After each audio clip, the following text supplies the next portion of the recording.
keluarga, sahabat, dan para pengikutnya, termasuk kita semua yang insya Allah senantiasa istiqomah sampai akhir zaman. Ya. Menyambung materi saya bulan lalu, kalau bulan lalu tentang Ghusl Fikr, sebelah sini dipenuhin aja dulu Ibu. Nah, depan sini, depan aja. Ya. Materi saya bulan lalu adalah tentang Ghusl Fikr lewat gaya hidup. Sekarang bagaimana kita menghadapi Ghusl Fikr itu? Karena jelas di negara kita perangnya tidak perang fisik, ya. Tapi perangnya adalah perang budaya dan perang pemikiran. Ya. Nah, Allah sudah memberi info di dalam Quran surat At-Taubah ayat 32 bahwa mereka itu berusaha memadamkan cahaya agama Allah dengan mulut atau ucapan-ucapan mereka. Ya. Jadi dengan propaganda-propaganda HAM, kesetaraan gender, ya. Sini ibu-ibu depan aja, depan sini, depan. Nah, depan dipenuhin dulu. Ya. Depan dipenuhi soft depannya. Ya. Ayo duduk depan. Ya kalau kita duduk depan aja nggak berani, bagaimana kita mau menghadapi tantangan, ya? Ya ibu-ibu muda nih loh, duduk depan nggak berani. Padahal seorang ibu itu ada saatnya jadi garda depan, ada saatnya dia harus mundur ke belakang jadi benteng. Nah kalau penjenengan pengajian nyari tempat belakang, mojok, terus gimana saatnya harus jadi garda depan? Ya, saat nanti suami-suami itu, ya, mereka sudah tidak lagi bisa berjuang, ya, kan kita harus tampil ke depan. Kalau penjenengan duduk di kajian aja, duduknya di belakang, ya, untuk tidak punya, saya duduk depan, percaya diri, itu gimana coba? Ya, ini ibu muda loh. Ya, nah. Ayo ke depan ibu, ke depan. Mbak yang tugas tidak hanya duduk tapi among tamu. Tahu among tamu? Ada tamu dipersilahkan duduk depan. Ya, ayo belajar. Ya, belajar. Jadi kalau tugas kajian yang satu pembawa acara, yang satu mempersilahkan duduk. Ya, nah, ibu-ibu juga gitu, nggak usah dipersilahkan. Ya, tahu diri gitu. Ya. Oh depan masih kosong, ya udah langsung duduk depan gitu, ya. Jangan belakang sebelah sana lah. Saya yang sini yang saya ajak bicara siapa coba? Ya. Ya. Jadi Allah memberi info kepada kita di dalam Quran surat At-Taubah ayat 32. Mereka hendak memadamkan cahaya agama Allah dengan mulut, ucapan-ucapan mereka. Ya. Dengan propaganda-propaganda yang ada, HAM, kesetaraan gender, ya, dan lain sebagainya. Ya. Ayat selanjutnya, dan Allah tidak menghendaki selain menyempurnakan cahayanya, walaupun orang kafir tidak menyukai. Ya. Allah sudah memberi info, orang kafir tidak menyukai. Ya. Orang nggak suka itu gimana sih? Berusaha bagaimana yang tidak disukai ini hancur. Ya. Tapi ingat bahwa Allah tidak menghendaki. Nah, bagaimana supaya kita ini dalam perlindungan Allah? Tentu kita harus menolong agama Allah dulu. Ya. Lewat kajian-kajian seperti ini, bagaimana kita mengokohkan diri kita, mengokohkan keluarga kita dari serangan-serangan, ya. Tidak hanya serangan, tidak dalam bentuk serangan fisik, tetapi tadi budaya, pemikiran seperti itu. Nah, Allah sudah memberi info kepada kita. Ya. Info Allah jelas, sesungguhnya kafir itu musuh yang nyata bagimu. Ya. Di dalam Al-Quran itu jelas, Quran surat An-Nisa ayat 101. Bahwa kafir itu musuh, namanya musuh ya tetap bagaimanapun juga supaya yang dimusuhi ini bisa dikalahkan. Ya. Mereka tetap berusaha bagaimana supaya yang dimusuhi ini tetap bisa dikalahkan. Ya. Mereka nggak akan ridho sampai kapanpun, ya. Kok musuhnya ini masih bisa berdiri tegak, mereka nggak ridho gitu. Jadi jangan sampai yang musuh justru dijadikan teman. Sekarang kan aneh sekarang ini. Musuh dijadikan teman. Yang harusnya saudara dijadikan musuh. Sesama muslim kan saudara. Innamal mu'minina ikhwah. Sesama muslim itu bersaudara. Tapi karena beda jilbab aja udah. Ya. Beda jilbab aja udah saling apa ya, ngelihatnya aja udah nggak enak banget ya, ngelihatnya itu ngelihat seakan-akan ih kamu gitu ya, nah, seperti itu. Sementara sama orang kafir berbaik-baik ria, lah ini ya ayat kita dijauhkan dari Al-Quran itu betul-betul nggak terasa. Ini loh mendudukkan si kafir ini. Bahwa kafir itu musuh. Nah, bagaimana sebagai musuh itu menjatuhkan. Ingat, bulan Ramadan. Ini si musuh ini berusaha tebar pesona loh. Ya. Tebar pesonanya bagaimana coba? Kasih buka puasa. Supaya apa? Bisa masuk ke ranah kita. Dia tidak langsung bilang, yuk kamu masuk Kristen. Enggak. Tapi bagaimana kemudian kita, mereka toleransinya tinggi loh ya. Kita puasa, mereka ngasih buka puasa. Ini strategi mereka. Saya sudah pernah menerangkan tentang church marketing, pemasaran gereja. Mereka tidak memasarkan gerejanya, mereka tidak memasarkan ajarannya, tapi yang mereka pasarkan adalah SDM-nya. Tampil peduli, ramah, sopan. Itu aja gereja katedral itu. Ada kan sarapan gratis. Orang nggak langsung jadi Katolik, tapi orang loh. Sing Katolik aja setiap pagi nyediain sarapan gratis. Ya.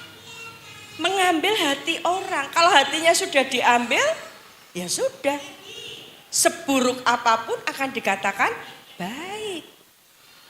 Ini strategi. Ya. Maka kafir itu musuh, itu memang betul-betul ya harus kita apa istilahnya kita sampaikan ya. Bahwa menempatkan si musuh ini ya kalau musuh ya musuh gitu. Jangan kok kalau musuh itu justru apa sudah tahu musuh malah berbaik-baik ria sama musuh. Jangan sampai seperti itu gitu. Ya. Namanya musuh itu tetap berusaha bagaimana yang dimusuhi ini bisa dihancurkan. Nah, ini tantangan kita. Mengapa Gus? Di dalam Quran surat Al-Baqarah 120 jelas banget. Allah berfirman, "Walan tardo angkal Yahudu walanasoro hatta tatabi'a milatahum."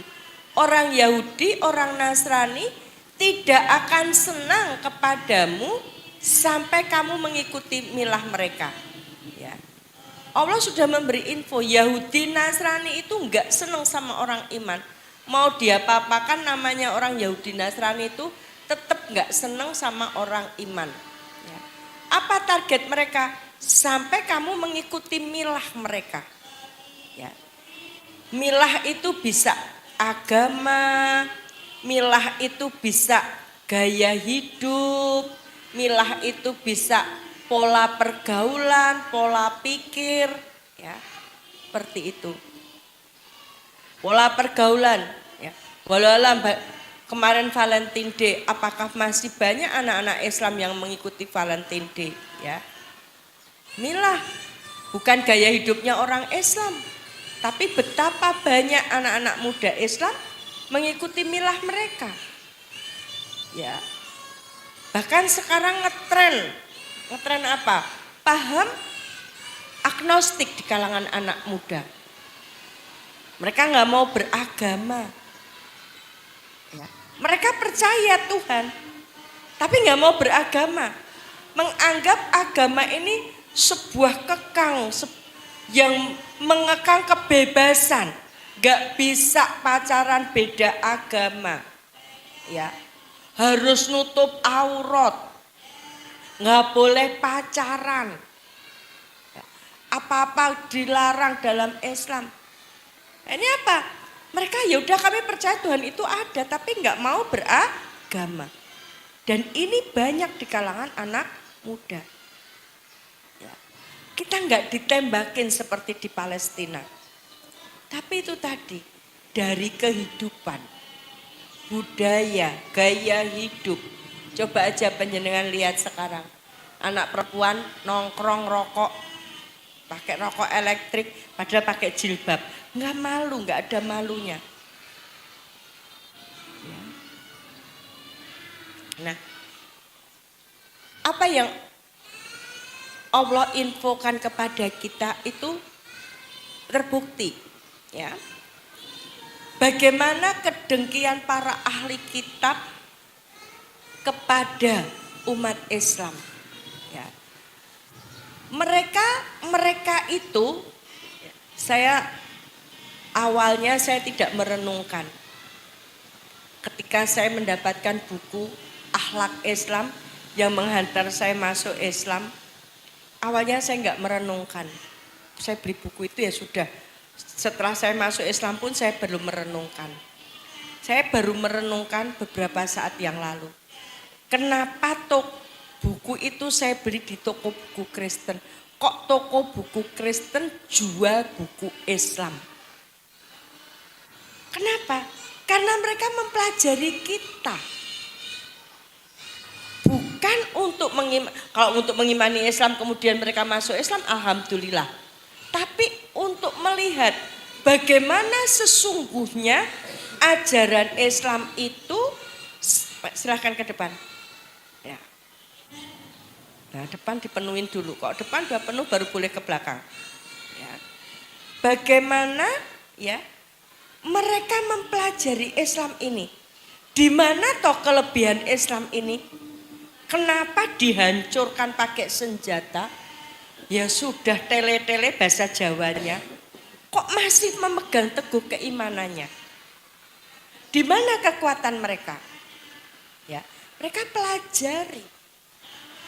Bukan untuk mengimani Islam itu, tetapi mereka mau melihat bagaimana orang Islam ini sesungguhnya. Kenapa kokoh kekeh banget. Nah, mereka sebetulnya tahu ajaran Islam ini luar biasa. Ya. Yuk ke depan Mbak, yang telat langsung depan, masih ada tempat duduk di depan. Ya enggak. Nah, sebetulnya yang benar kan datang duluan depan, yang telat biar di belakang. Nah, karena kebiasaan ya, yang duluan di belakang, yang telat mau ke depan malu, akhirnya duduk di luar. Ya. Jadi mereka kemudian, wah kalau diserang pakai senjata nggak akan mempan, pakai senjata aja nggak akan mempan. Ya. Karena ternyata ajaran yang disampaikan oleh Nabi Muhammad itu luar biasa. Ya. Kemudian mereka menyadari bahwa ajaran Islam ini menelanjangi kesesatan mereka. Kesesatan mereka dibongkar oleh Al-Quran. Ya. Maka mereka mencari gimana cara menghancurkannya. Ya. Kegagalan mereka di perang salib untuk meruntuhkan Islam. Ya. Kemudian Raja Perancis Louis ke-9 berwasiat. Ya. Setelah kalah di Masruro, dia berwasiat tahun 1290. Tidak ada jalan untuk mengalahkan dan menguasai orang Islam melalui jalan perang. Agama mereka mendorong untuk melawan, berjihad dan mengorbankan jiwa. Mereka tahu ya bahwa mati syahid itu surga. Sehingga apa? Orang Islam berani berjuang bahkan mati syahid. Ya. Lalu apa yang dia katakan? Kita mesti melakukan jalan lain, yaitu mengubah pemikiran Islam dan menjinakkan orang Islam melalui serangan pemikiran. Ya. Bahkan dia mengharuskan para cendekiawan Eropa harus mengkaji peradaban Islam dan menciptakan senjata untuk merusak pemikiran orang Islam. Ya. Jadi itu dikatakan Raja Perancis Louis tahun 1290. Bayangkan sudah berapa ratus tahun. Dan sekarang kita melihat, ya, saya boleh dibilang sudah bertahun-tahun saya menyampaikan materi ke ibu-ibu. Kalau saya tanya ibu-ibu apalagi setelah ada HP Android, ibu-ibu nyuruh anak sholat mudah apa susah? 99% jawabnya susah. Ini loh. Padahal kan Allah memberi tugas kepada kita. Ya ayyuhalladzina amanuku anfusakum wa ahlikum naro. Hei orang-orang beriman, jagalah dirimu dan keluargamu dari api neraka. Gak main-main loh ya, menjaganya dari api neraka. Tapi kenapa nyuruh anak sholat aja susah? Dan banyak ibu-ibu ketika mengatakan susah itu dengan ketawa. Harusnya kan, kenapa ya? Saya kok nyuruh anak saya sholat susah itu kenapa ya? Ya, saya kurang bagaimana ya? Kok anak saya suruh sholat susah? Harusnya kan ini menjadi PR. Ya. Bayangkan, apalagi misalnya kita nyekolahkan anak kita ke sekolah Islam. Ya, tadi dia sholat duha. Terus besok kalau liburan di rumah, dia sholat duha. Sholat duhanya cuma di sekolah kok. Di rumah enggak. Ngajinya udah di sekolah kok di rumah enggak. Ini tantangan kita. Ya. Nah, maka perangnya di negara kita tidak dengan perang senjata, tetapi perang pemikiran. Kenapa Gus Zulfikar? Kenapa perang pemikiran? Ya. Mereka merasakan bahwa penyerangan dengan pemikiran untuk umat Islam ini ya, bertujuan agar umat Islam semakin tidak memahami kebenaran Islam. Ya.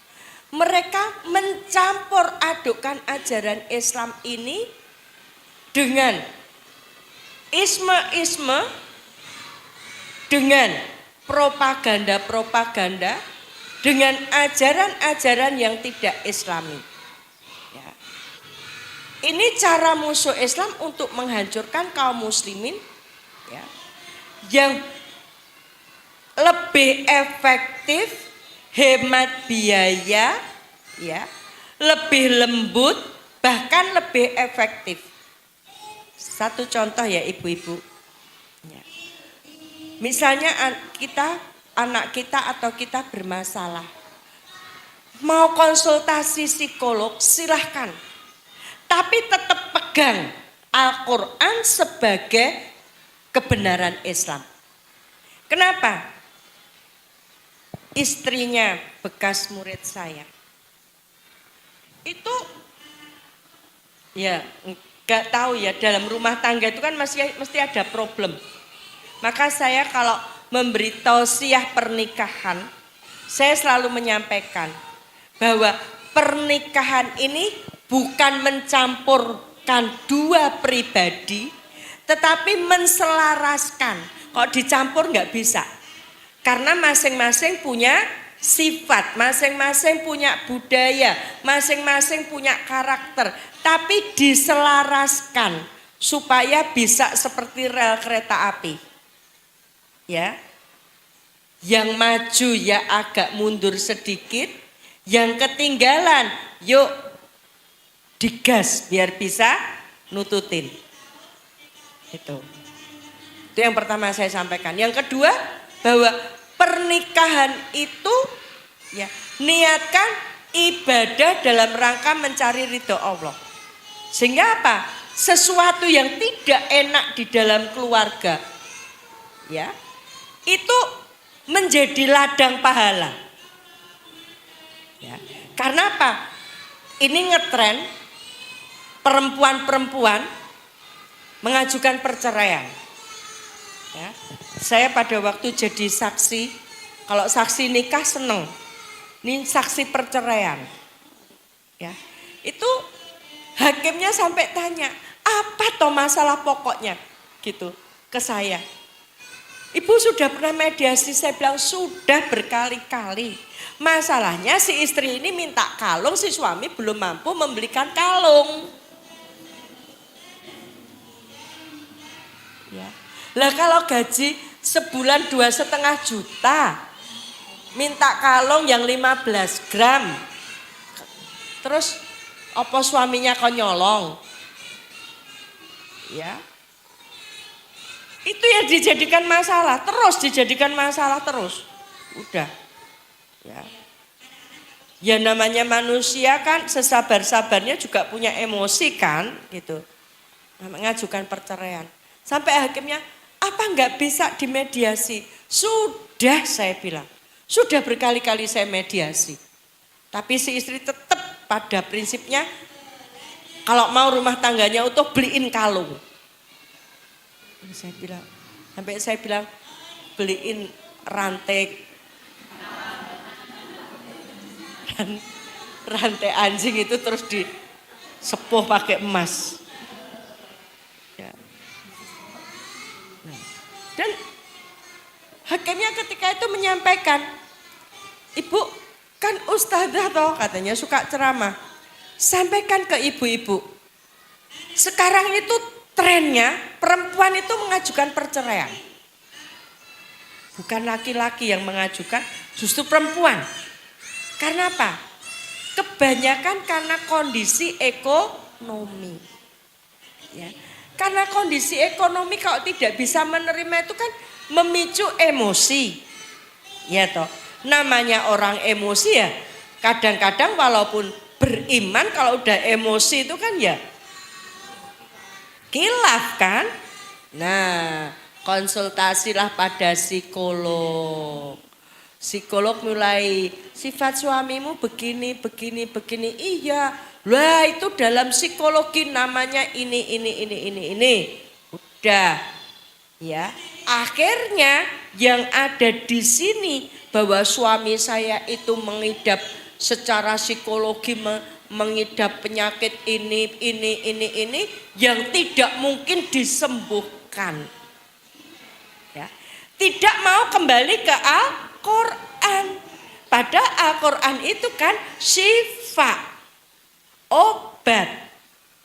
Ya, ini sekarang ini ngetren seperti itu. Ya. Pergi ke boleh silahkan. Ya. Tapi Al-Quran ini tetap harus dipegang. Ya. Mungkin ke psikolog juga perlu, tapi diruqyah, ya kan? Diajak kajian yang membahas masalah tazkiyatun nafas, kan bisa. Ya. Ini psikolognya bilang ini nggak bisa disembuhkan dengan cara apapun, tidak bisa disembuhkan. Ya, terus penyelesaiannya, ya udah kamu hidup dengan orang berpenyakit seperti itu lebih baik cerai. Ya, kalau konsultasi ke saya bilang cerai itu dibolehkan sama Allah, tapi dibenci. Kenapa dibenci? Yang bersangkutan selesai, tapi anak. Ya, anak gak selesai. Ya. Anak jiwanya terpecah. Di satu sisi ini ayahku, ini ibuku. Ya. Aku butuh ayahku tapi aku sayang ibuku. Ya. Ini kadang tidak dipikir sampai ke sana. Dan materi psikologi itu kan psikologi umum, bukan psikologi Islami. Itu kan banyak teorinya Sigmund Freud. Ya. Dia seorang dia ya bukan orang Islam, bukan. Dia Zionis. Nah, kalau dia Zionis kan mesti berusaha menjauhkan dari Islam. Ini hati-hati. Ya. Silahkan mau konsultasi sama psikolog, sama psikiater silahkan. Tapi tetap pegang Al-Quran. Ya, karena serangan lewat perusahaan ini luar biasa. Ya, saya sedang menangani kasus seperti ini. Ya. Perang pemikiran ini dirancang dan dilakukan secara sistematis dan terstruktur untuk melakukan pendangkalan pemikiran dan cuci otak kepada kaum muslimin agar tunduk dan mengikuti cara hidup mereka. Sehingga melanggengkan kepentingan mereka menjajah sumber daya milik kaum muslimin. Apa yang terjadi di negara kita saat ini? Coba sampai laut aja dipagerin. Ya. Kalau saya mungkin ya, umur saya sudah 63 tahun ya. Walau alam 10 tahun lagi masih hidup apa enggak saya enggak tahu. Umur di tangan Allah. Bagaimana cucu-cucu saya nanti? Jangan-jangan mereka jadi jajahan di negaranya sendiri. Ya. Ketika perang budaya, perang pemikiran itu sukses di negara kita. Menjamurnya kafe-kafe. Anak-anak muda nongkrong, menghabiskan waktu, enggak sholat, enggak ngaji, enggak mempelajari Islam. Ya. Ada anak dari kenalan saya, SD, SMP, SMA di sekolah Islam. Kuliahnya yo perguruan tinggi Islam. Ya. Ngerjain tugas diajak temennya ngerjain tugas di kafe. Ya. Maka ibu boleh anak kita itu boleh pakai HP tapi dibatasi. Supaya apa? Supaya dia tidak seperti pakai kacamata kuda. Enggak tahu perkembangan luar. Nah ini putranya teman saya ini lurus-lurus aja hidupnya. Dari TK, SD, SMP, SMA masuk perguruan tinggi Islam. Ya. Nah perguruan tinggi Islam itu kan macam-macam. Ada yang keislaman hanya sekedar wacana. Ngerjain tugas di kafe. Lah, kacamatanya lepas. Ternyata kehidupan di luar itu wow. Ya, mulai nongkrong di kafe, ngerokok. Ya, mulai ngicip-ngicipin miras. Ya. Mulai kenalan sama cewek. Ya. Jadi keimanan yang kuat itu ditanamkan, tetapi juga harus melihat kondisi di luar.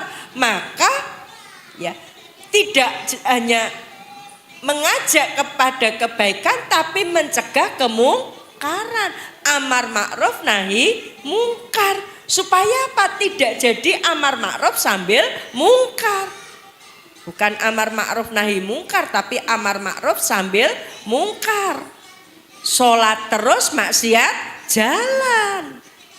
Sholat tapi nongkrong di kafe, ya, ngerokok, miras.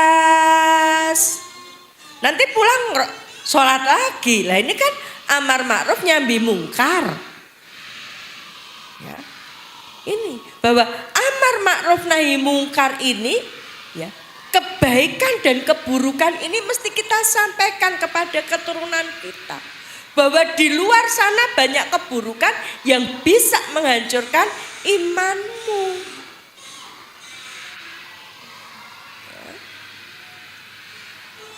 Anak-anak muda kita harusnya mereka itu, ya, harusnya mereka itu jadi tenaga ahli di negaranya, ya. Kalau ke Cepu itu, ya, sana banyak kilang minyak, ya. Harusnya kan itu minyaknya di negara Indonesia, tenaga ahlinya dari Indonesia. Kenapa mesti tenaga ahlinya dari luar negeri? Yang dari Indonesia jadi tukang klebet. Tahu tukang klebet? Orang mau nyebrang diseberang. Lulusan SLTA. Ya. Di Morowali sana, Cina-Cina yang baru datang, gajinya lebih tinggi. Yang dari Indonesia SLTA gajinya 3-4 juta. Yang Cina baru datang gajinya 10 juta. Bayangkan. Ya.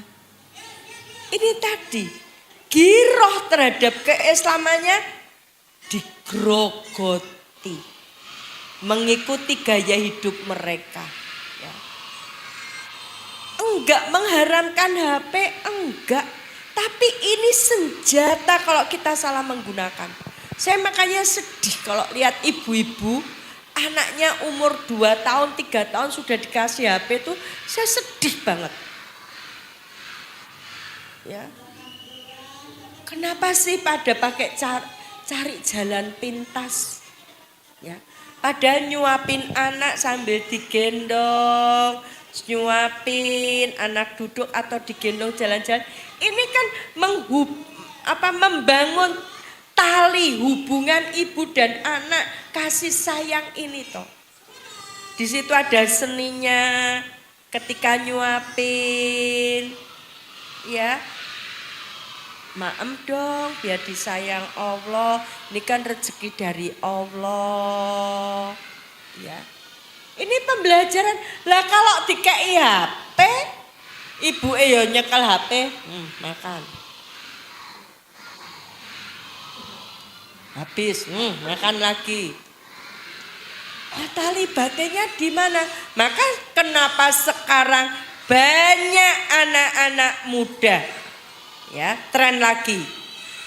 Penjenengan kalau baca berita, orang tua dibuang sama anaknya. Ya. Saya Ramadan nanti setahun bersafari dakwah bersama Badan Wakaf Al-Quran. Ketika banyak, saya hitung sudah kalau 50 aja lebih sudah. Yang ketika berwakaf kemudian saya doakan, nangis di dada saya. Ya. Suaminya, anaknya disuruh sholat susah. Malah ada ibu usianya 85 tahun nangis histeris. Anaknya 3, sukses semua. Tapi nengok ibunya aja nggak pernah, padahal ibunya janda. Dan ini bukan hanya terjadi pada satu orang. Ya, ini tadi. Individualisme, tidak peduli lagi pada keluarga. Sengaja mereka ciptakan. Supaya apa? Supaya kekuatan umat Islam ini semakin runtuh.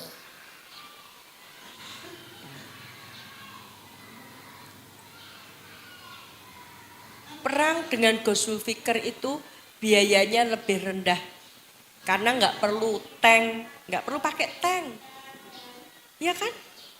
Nggak perlu pakai peluru, nggak butuh rudal, enggak.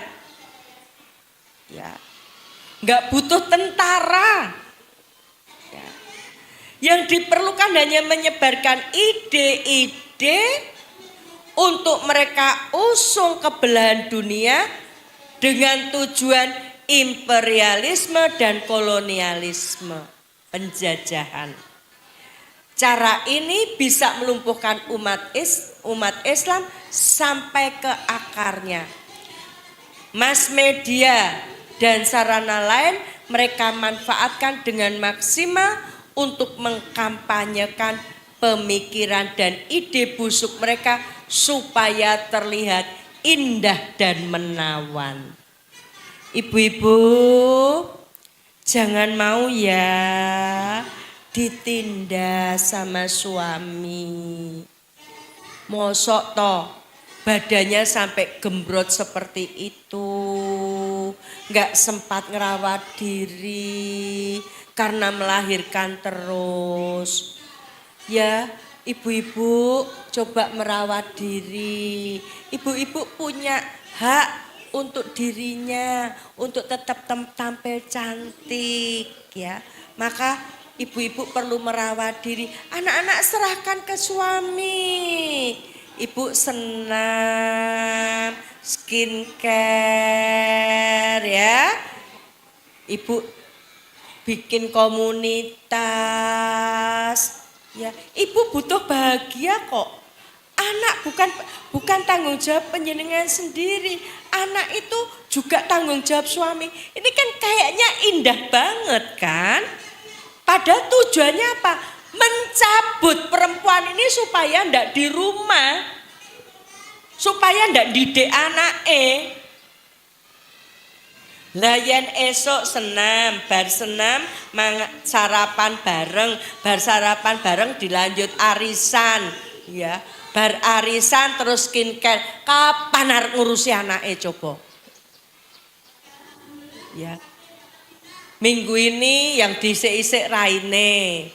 Besok pedikur ganten kukune. Sok mbene meneh genten rambute. Ya. Ini nampaknya manis, tapi ini usaha mencabut dari rumah ini loh. Ingat bagaimana Alkonsa. Alkonsa punya waktu untuk anaknya.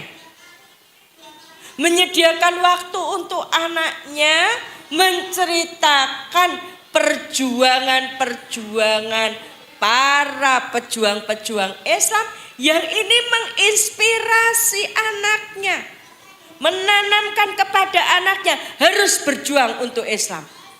Maka ketika betul-betul terjadi perang Qadisiyah, bukan mereka rebutan siapa yang berangkat perang dulu. Mereka rebutan siapa yang menemani ibunya di rumah. Karena semua pengen maju perang. Ya. Nah kalau ibu-ibu muslimah ini seperti Alkonsa. Ya, kafe sepi bu. Kenapa? Anak-anak masuk rumah. Waktunya tidur-tidur. Mereka ngaji habis maghrib, sepi kafe-kafe. Ya. Saya bulan lalu saya safari dakwah ke Purwokerto. Sudah jam 2 malam kok masih rame banget toh, saya gitu. Ada apa ya jam 2 malam masih rame. Saya bilang sama suami, "Bi kok jam 2 bengi kok jik rame toh." Suami saya keluar, ternyata apa? Di kafenya hotel itu masih banyak anak-anak muda. Yo jilbaban. Coba jam 2 malam masih nongkrong dengan alasan ngerjain tugas. Lah kalau dia belum nikah wis kebiasaan nongkrong nganti bengi, nanti kalau nikah disuruh di rumah, ya, tadi seperti diikat. Maka berusaha untuk melepas ikatan tadi. Lah, musuh Islam menghembuskan feminisme. Seperti itu mata rantainya. Ya. Ghosn Fikr atau perang pemikiran juga lebih mudah dilakukan dengan adanya bantuan kaki tangan dari kalangan munafikun yang berkolaborasi menyebarkan virus pemikiran yang sesat. Islam Nusantara, moderasi Islam yang pernah saya sampaikan beberapa bulan yang lalu. Jilbab itu di Arab sana loh. Karena sana itu padang pasir, laki-laki Arab tuh makannya daging. Makanya perempuan perlu pakai jilbab, pakai cadar. Indonesia ini bukan padang pasir. Ya, laki-laki Indonesia makannya daun-daunan. Maka nafsu seksnya tidak setinggi laki-laki di Arab. Maka nggak perlu menutup ya seperti di Arab. Karena perempuan itu keindahan. Keindahan kan harus dinikmati. Ini propaganda seperti ini. Ya, jilbab itu tidak harus seperti ini. Yang modis diikat-ikat, di model-model dan lain sebagainya biar kelihatan cantik. Ya. Dan itu ya yang menyampaikan ada yang dari kalangan muslim. Siti Musdah Mulia itu seorang muslimah. Saya ilmu keislaman saya dibanding sama dia, saya nggak ada seujung kukunya. Tapi saya ngerti ayam jantan itu jodohnya ayam betina. Laki-laki jodohnya perempuan. Tapi Siti Musdah Mulia membolehkan nikah laki-laki sama laki-laki, perempuan sama perempuan. Ini propaganda G. Dia ngajar di perguruan tinggi Islam. Dia lahir cenger Islam. Sekolah Islam. Di pondok lagi. Ini. Ya. Maka kalau nguliahkan putranya di UIN hati-hati. Ya. Jadi Ghosn Fikr ini ya. Perang ideologi, perang budaya, perang urat saraf, perang peradaban, perang opini. Intinya adalah perang dengan format tanpa senjata, tanpa fisik, tapi penyerangannya, senjatanya adalah pemikiran, tulisan, ide-ide, teori-teori, propaganda, dialog. Ya, yang dihembuskan oleh mereka. Ya. Nah, kenapa toh kita mesti memahami Ghosn Fikr ini? Ya, bagi setiap Muslim ya perlu mengenali Ghosn Fikr ini ya agar tepat menghadapi tantangan ya yang sengaja mereka ciptakan. Ya. Dengan memahami upaya perusakan mereka, maka kita mempersiapkan bentengnya. Tadi ibu-ibu di garda depan ketika tadi, musuhnya kaya ngono to. Mereka menembakkan seperti itu. Saya ke belakang sekarang, saya jadi benteng untuk keluarga. Jadi ketika ibu tolabi ilmi, itu ibu ada di depan, di garda depan untuk melihat musuh bawa apa ya. Nah. Kalau sudah tahu senjatanya musuh, ibu ke belakang. Untuk apa? Membentengi keluarga. Ya, maka peran perempuan itu luar biasa. Sebagai madrasah, sebagai manajer, ya, bagaimana memanage keluarga itu agar betul-betul tercipta keluarga yang sakinah mawaddah warohmah, anak-anak yang soleh-solehah. Ini peran ibu itu luar biasa. Ya. Maka ketika ada yang bertanya, wahai Rasulullah, Aisyah tanya, wahai Rasulullah, laki-laki ke medan perang. Nah kita perempuan di rumah saja tuh dapat pahala dari mana? Kamu di rumah ya ngurusin keluarga, tapi ikhlas itu sama dengan pahalanya yang ke medan perang. Ngurusin rumah itu bukan cuma hanya ngurusin cucian, ngepel, masak, enggak loh. Mempersiapkan seperti tadi Alkonsa, mempersiapkan anaknya jadi pejuang Islam. Enggak main-main loh Bu, mempersiapkan anak-anak kita. Ya. Kalau perlu di HP anak kita nonton bareng, lu lihat Palestina. Ya. Ini untuk membentuk giroh.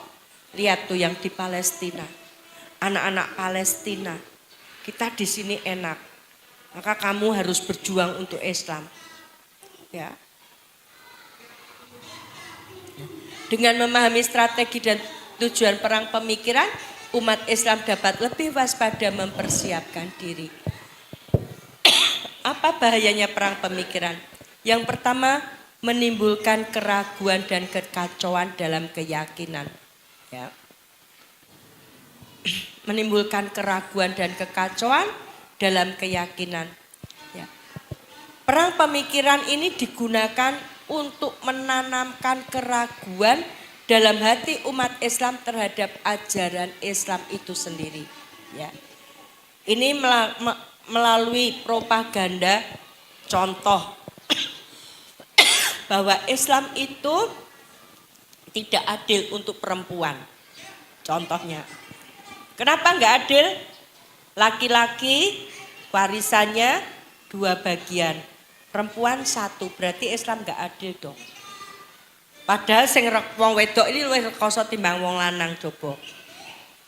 Dia melahirkan, dia ngurusin anak dan lain sebagainya, tapi warisannya cuma dapat 1 bagian. Kan nggak adil. Nah, bagian tidak paham nuntut keadilan. Ya, izin ya.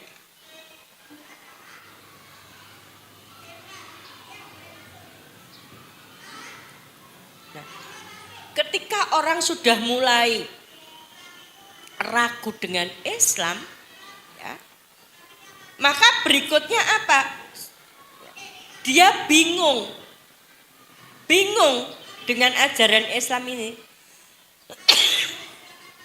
Ternyata Islam nggak adil, perempuan posisinya nggak enak, ya harus nurut suami, warisannya cuma sedikit, harus tunduk. Kalau gitu enak hidup sendiri aja, nggak usah berumah tangga, harus ngurus anak. Maka apa sekarang? Timbullah propaganda no child at home. Tidak ada anak di rumah. Ya.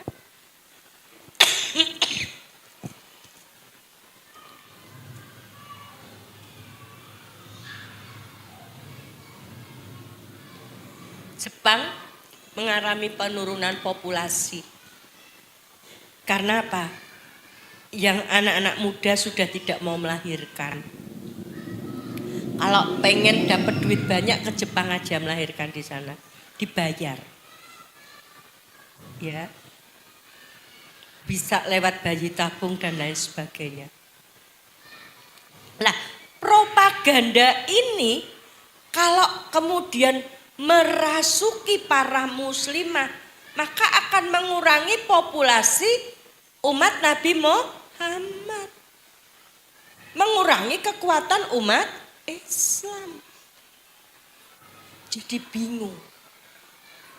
Ya, ajaran Islam kok kayak gini ya? Tidak percaya lagi pada ajaran Islam. Menimbulkan kekacauan dan dalam keyakinan. Merubah perilaku dan moral. Ya. Mosok perempuan suruh di rumah, pergi aja harus pamit suami. Sekarang menuntut kebebasan, ya udah perempuan boleh keluar rumah, boleh nongkrong sampai malam. Kenapa yang boleh pulang malam laki-laki? Perempuan juga kenapa Nggak bisa pulang malam juga. Ya. Saya masih ingat waktu saya kuliah dulu ya. Tahun 81 saya kuliah, saya ngekos. Itu kalau pulang ke kos jam 9 malam. Itu tuh yang punya kos itu mukanya udah jelek banget. Dia nunggu di pintu masuk gitu dah. Gitu. Padahal saya ketika itu kuliah di Jogja, saya kuliah itu pulang kuliah itu jam 7 malam selesainya di daerah Pingit, Wirobrajan sana. Nah jam 7 itu udah nggak ada angkot. Tahun 81 yang pakai motor itu hanya 2 orang teman saya. Yang satu yang asli Jogja, yang satu dari Bandung. Hanya 2 orang. Ya. Yang lain nggak pakai motor. Nah jam 7 udah nggak ada angkot, udah nggak ada bis kota. Maka saya jalan dari Wirobrajan sana, saya kosnya di Merican. Ya. Itu kadang sampai di tempat kos, ya kalau jalannya cepat ya 1 jam, kalau misal saya perempuan ya sok capek ya berhenti dulu. Ya. Sampai di kos jam 9 malam itu, wah wajahnya yang punya kos sudah jelek banget. Besok kalau saya negur itu jawabnya tinggal 1, 2. Ya, itu dulu. Kalau sekarang ada kos seperti itu nggak laku. Ya, nggak laku kos-kosan kayak gitu. Kos sekarang tuh bebas, mau keluar jam berapa aja bebas. Ya. Kalau ada kos-kosan yang aturannya ketat nggak laku. Ya. Kecuali yang memang betul-betul mau belajar. Ini menurunkan, ini merubah perilaku, menurunkan ketaatan, bahkan menimbulkan kerusakan moral, pergaulan bebas, penyalahgunaan narkoba, ya, kemaksiatan merajalela, melanggar norma-norma agama, ya, meninggalkan ibadah, ya, udah, perilakunya sampai kayak binatang. Ya. Yang ketiga, perpecahan, menimbulkan perpecahan di kalangan umat Islam. Ya. Munculnya konflik internal di dalam tubuh umat Islam. Ada aliran liberalisme, pluralisme, sekularisme, feminisme, sementara ada yang menolak ini sehingga terjadi perseteruan di dalam tubuh umat Islam. Dan ini kemudian melemahkan kekuatan umat Islam. Kayak di Solo sekarang ada festival makanan non halal babi. Wadah yang menolak. Demo setiap mulai hari ini demo. Ya. Tapi ada yang bilang, ngopo to koyo ngono diributke. Ya sing penting awake dhewe rasa moro-rono rak wis rampung. Lah ini kan menimbulkan ya perpecahan di kalangan umat Islam itu sendiri. Ya. Mereka yang menikmati. Ya. Nah. Kehilangan, yang keempat kehilangan identitas keislaman. Perang pemikiran dapat menyebabkan seseorang kehilangan identitas keislamannya. Malu mengaku dirinya Islam. Tidak bangga dengan Islam. Rendah diri, malu kalau tidak ngikuti gaya hidup yang modern. Pakai jilbab syar'i malu, pakainya jilbab bunuh diri. Pakai gamis malu, pakainya celana pensil. Dan lain sebagainya. Ya. Maka bagaimana cara mengatasi bahaya perang pemikiran ini? Yang pertama, memperkuat keimanan dan ketakwaan. Ya. Fondasi untuk melawan perang pemikiran adalah dengan memperkuat keimanan dan ketakwaan kepada Allah Subhanahu wa taala. Dengan cara apa? Mempelajari Al-Qur'an dan As-Sunnah. Ini penting. Ya. Maka saya di masjid-masjid itu mendorong tidak hanya TPA tapi ada kajian remaja. Karena kita ini remaja enggak tertangani. TPA anak-anak, pengajian ibu ibu yang tengah ini loh, yang usia produktif ini enggak tertangani. Maka ini dibutuhkan kerja bareng orang tua, lembaga pendidikan, masjid perlu kerja bareng untuk memperkuat keimanan dan ketakwaan anak-anak muda. Ya. Yang kedua, memahami ajaran Islam dengan benar. Ya. Jadi ketika kita menemukan kok ini seperti ini ya, kok ajaran ngakunya Islam tapi kok jilbab nggak penting. Saya dulu waktu baru masuk Islam, saya ngaji pada seorang kiai. Ketika saya tanyakan tentang jilbab, kenapa Bu Nyai hanya pakai selendang diginiin, saya bilang gitu. Pak Kiai bilang, itu kalau belum mampu nggak wajib. Saya mikir istri kiai loh, masa belum mampu. Ya. Nah kemudian ayatnya itu menjulurkan jilbab ke dada lah. Kalau mau selendang diginiin, apa yang ditutup? Ya, jadi punya filter. Ya, dengan mempelajari Islam yang benar ini punya filter kita. Contohnya, banyak kan saudara-saudara kita yang salah mengartikan ziarah wali. Kan ziarah itu kan, oh itu wali saja ya bisa meninggal. Padahal dia sudah mendakwahkan Islam kan, maka saya harus juga mendakwahkan Islam kan mestinya seperti itu. Ini enggak, sapu tangannya diusap-usap di makamnya wali, ya, untuk minta berkahnya. Nah ini, ya, banyak yang jadi memahami ajaran Islam dengan benar. Ya. Kemudian di dalam Quran surat Al-Jasiyah ayat 23, maka pernahkah kamu melihat orang yang menjadikan hawa nafsunya sebagai Tuhannya dan Allah menyesatkannya berdasarkan ilmunya dan Allah telah mengunci mati pendengaran dan hatinya dan meletakkan tutupan atas penglihatannya. Maka siapakah yang akan memberikan petunjuk setelah Allah menyesatkan? Maka tidakkah kamu mengambil pelajaran? Ya. Kadang susah menjelaskan. Orang kalau udah sesat susah dikasih tahu. Ya. Yang ketiga, berpikir kritis. Ya. Seorang muslim harus mampu berpikir kritis dan analitis terhadap informasi yang diterima. Tidak mudah terpengaruh oleh propaganda dan berita bohong yang bertujuan untuk menyesatkan. Berita-berita hoax. Ya, hati-hati. Ya. Yang keempat, menjaga akhlak dan moral. Nah ini, saya masuk Islam karena membaca buku akhlak Islam. Dan itulah yang dihancurkan oleh musuh Islam. Akhlak Islam itu luar biasa loh. Mulai akhlak terhadap Allah sampai akhlak terhadap tanaman ada loh. Justru saya tertariknya itu ketika membaca buku akhlak Islam itu akhlak terhadap tanaman. Dilarang mengencingi pohon berbuah. Dilarang mengencingi pohon. Ya. Kemudian dibedakan pohon peneduh. Sekarang berpikir secara analitis, pohon peneduh dikencingi. Kalau ada orang mau berteduh, bawa pesing, berarti nggak jadi berteduh kan? Berarti mendolimi orang lain. Ya toh. Dilarang mengencingi pohon berbuah. Pohon berbuah dikencingi. Air kencingnya diserap. Akar, batang, daun, bunga, buah. Akhirnya kalau itu mangga aromanis rasa kencing. Ya kan? Sampai di situ loh.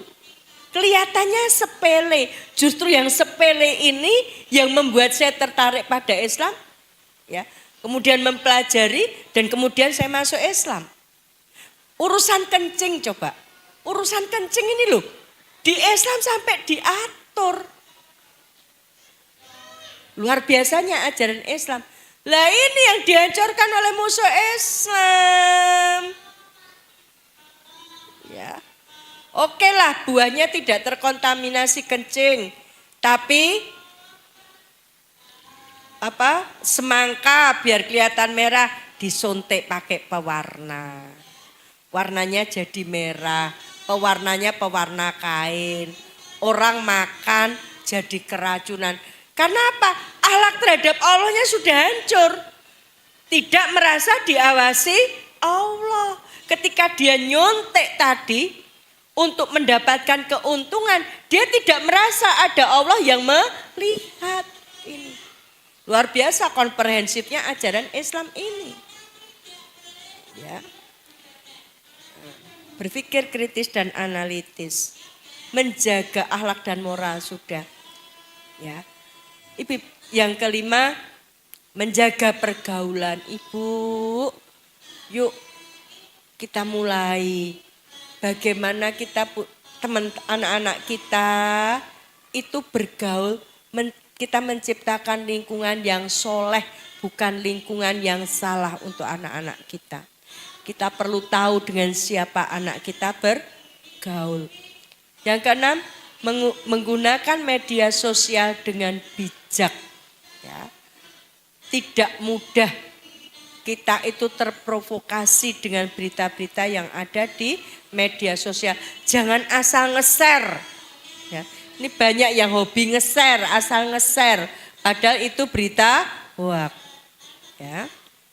Yang terakhir adalah mohonlah kepada Allah agar kita dijaga dari segala bentuk perusakan, terutama perusakan akidah dan perusakan moral. Ini yang bisa saya sampaikan pagi hari ini, mudah-mudahan bermanfaat. Ya, waktu saya kembalikan pada moderator.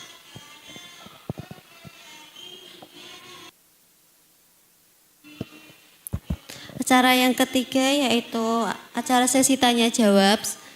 Kami persilakan kepada Bapak dan Ibu untuk menanyakan seputar tadi. Ada yang mau bertanya?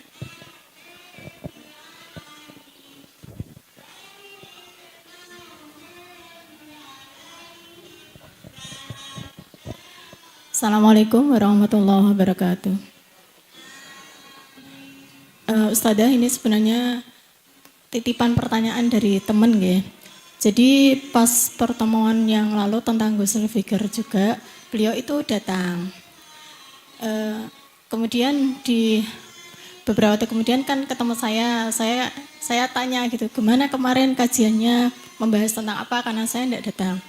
Terus beliau bilang gini, saya kok kurang paham ya tentang yang dimaksud bahwa kita itu harus meyakini orang kafir itu kan musuh kita gitu. Nah itu aplikasinya di dalam kehidupan sehari-hari itu gimana? Soalnya kan bagaimanapun kita bermasyarakat tetap di situ ada orang kafir pastinya, mungkin dalam satu RT apakah kita harus memusuhi atau gimana?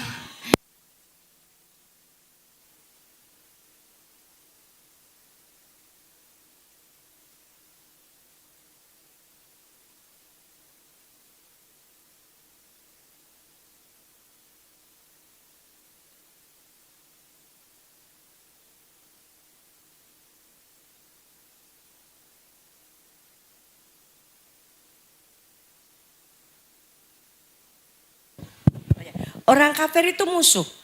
Ayatnya jelas kan? Kafir itu musuh yang nyata bagimu. Bukan berarti kita lewat rumahnya orang kafir, terus rumahnya orang kafir kita lempari, kita bakar.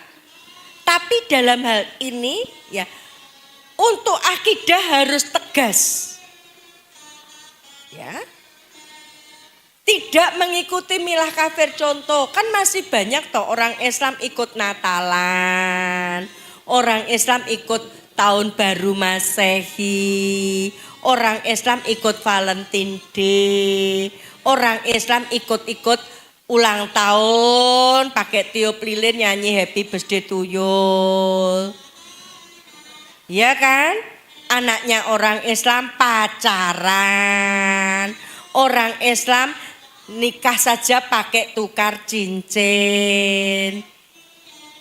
Aplikasinya seperti itu antara lain. Termasuk memilih pemimpin. Harusnya kan kita umat Islam ini memilih pemimpin berdasarkan kriteria yang ada di Al-Quran. Ya toh. Ini enggak. Wis pokoknya waton belo rakyat. Bar kuwi rakyate saiki arep golek gas wae rekoso. Ya kan? Nah, itu aplikasinya di dalam kehidupan, ya. Jadi tidak mengikuti milah mereka. Ya, milah itu bisa gaya hidup, pola pikir, gaya pergaulan. Nah, sekarang kan banyak tukar cincin dulu. Ya. Di gereja itu orang Kristen itu tukar cincin. Tapi boleh nikahnya setahun kemudian. Kalau belum setahun nikah, ditanya, kenapa belum setahun kamu udah nikah? Hamil duluan. Itu harus ngaku di depan jemaat. 2 orang tadi plus orang tuanya. Kemudian selama 3 bulan mendapatkan hukuman dari gereja, nggak boleh ikut perjamuan kudus. Ya. Lah karena hanya ngikutinya pacaran dan mereka memanfaatkan hamil di luar nikah, pacaran dengan hamilisasi dan hamilisaya. Wah. Ya, ngikuti milah kafir, harusnya nasabnya tidak dinasabkan kepada laki-laki yang menghamili. Ini anaknya Pak itu, padahal nggak boleh. Sampai ke situ. Ya, jadi aplikasinya dalam sekali. Ya. Kafir itu musuh yang nyata dalam seluruh kehidupan. Kita tidak boleh mencontoh mereka, gitu. Ya. Makanya sampai berpakaian saja jangan seperti orang kafir, ya. Tapi susah ngasih tahu ibu-ibu sekarang, masih pada pakai ondel-ondel di sini. Ya kan? Padahal nggak boleh pakai punuk unta. Ngasih tahu ibu-ibu kan susah. Padahal itu mengikuti milah kafir loh Ibu. Dulu waktu saya baru masuk ke Islam ya, kemudian saya kajian. Kenapa toh punuk unta? Saya mikir. Terus saya searching, kehidupan wanita-wanita Kristen di Eropa. Mereka orang-orang Kristen Eropa itu biar kelihatan anggun gitu ya. Nah kalau pesta itu dikonde di sini.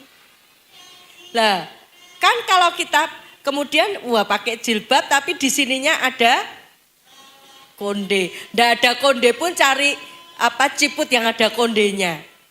Akhirnya apa? Jilbabnya di sini mau nonjol kan? Ya. Padahal ini dari wanita-wanita kafir di Eropa. Terus kenapa di Islam disuruh menundukkan pandangan? Mereka biar kelihatan anggun, sudah ini pakai konde, jalannya. Maka kalau latihan kepribadian di John Power itu ya, di konde, ini diangkat dagunya, jalannya segaris pakai sepatu hak tinggi. Ya. Sampai ke situnya. Lah yang enggak paham, wah, orang mongkonde kukusan. Nanti mode 2026. Sininya kasih kukusan ben dawa ngono. Ya toh. Wis, ayat Al-Qur'an jelas, julurkan jilbabmu ke dadamu. Pakai jilbab kayak suster. Kecil. Kayak Elizabeth sana kan suster-suster pakai kerudung. Ya. Tiru-tiru pakai jilbab tapi roknya midi. Ya, roknya 3/4. Ya. Ini sampai ke situ, ya. Nanti tolong sampaikan. Direkam tadi mestinya. Oh, direkam ya. Nanti kalau belum jelas kasih nomor saya biar ya. Ya, kasih nomor saya boleh. Biar sharing sama saya. Boleh, ya. Ada lagi? Ya. Ada lagi yang mau bertanya Ibu-ibu? Ada? Enggak ada ya? Ya, kalau tidak ada, saya cukupkan sampai di sini. Monggo ibu-ibu, peran kita sebagai seorang ibu. Ada saatnya kita harus jadi garda depan, berada di depan. Untuk apa? Tahu kondisi lawan, senjata apa yang dia gunakan untuk merusak pasukan kita, yaitu keluarga kita. Ya, ingat kita punya tugas ku angfusakum wa ahlikum naro. saatnya kita di depan lihat apa yang dia tembakkan. Kalau kita sudah tahu dengan cara apa tolabi ilmi seperti ini. Musuh kita banyak sekali. Jelas orang kafir musuh. Yang kelihatannya sama-sama muslim. Tapi musuh pun juga ada. Aliran sesat seperti si A. Ya toh? Seperti itu. Sekarang ada lagi aliran-aliran yang tidak perlu sholat, tidak perlu puasa, cukup dengan membayar. Kan kalau orang nggak mau ribet, ya enaknya udah bayar aja, nggak usah puasa, nggak usah sholat. Nah ini kita perlu tahu kemungkaran-kemungkaran tadi. Dengan apa kita tolabi ilmi. Kalau sudah tahu bentuk kemungkaran, nah kita ke belakang. Membentengi keluarga kita masing-masing. Ya, kita pengen masuk surga bersama keluarga. Ya, gunakan Quran surat Athur surat 52 ayat 21 bahwa masuk surganya tidak sendiri tapi bersama keluarga, bersama anak cucu. Nah, maka supaya bisa masuk surga bersama anak cucu, ya kita selama di dunia ini mempersiapkan seluruh keluarga kita supaya besok bisa transmigrasi ke surga. Reuni di surganya Allah. Ya. Demikian yang bisa saya sampaikan pagi hari ini. Mudah-mudahan bermanfaat. Ada kekurangan itu karena kebodohan saya. Ada lebihnya dari Allah lah datangnya. Ya. Ada yang mau butuh nomor HP saya? Ya, sudah tahu ya? Ya. Saya berdoa mudah-mudahan Allah senantiasa menjaga keluarga kita masing-masing. Dijauhkan dari segala bentuk perusakan. Perusakan moral, perusakan akidah, perusakan akhlak. Ya. Semoga anak-anak kita menjadi anak-anak yang qurrata ayun. Keluarga kita menjadi keluarga yang sakinah mawadah warahmah. Mari kita tutup dengan ada kekurangan itu karena kebodohan saya, ada lebihnya dari Allah lah datangnya. Mari kita tutup dengan sama-sama membaca hamdalah dan doa kafaratul majlis. Alhamdulillahirabbil alamin. Subhanakallahumma wa bihamdika asyhadu alla ilaha illa anta astaghfiruka wa atubu ilaik. Amin amin ya rabbal alamin. Assalamualaikum warahmatullahi wabarakatuh. Ya. Sampai ketemu bulan depan. Selamat menyambut tamu yang datangnya hanya setahun sekali. Mudah-mudahan kita diberikan kesehatan, kekuatan, bisa melaksanakan puasa Ramadan, sehat, dan betul-betul nanti kita menjadi orang-orang yang bertakwa. Assalamualaikum warahmatullahi wabarakatuh.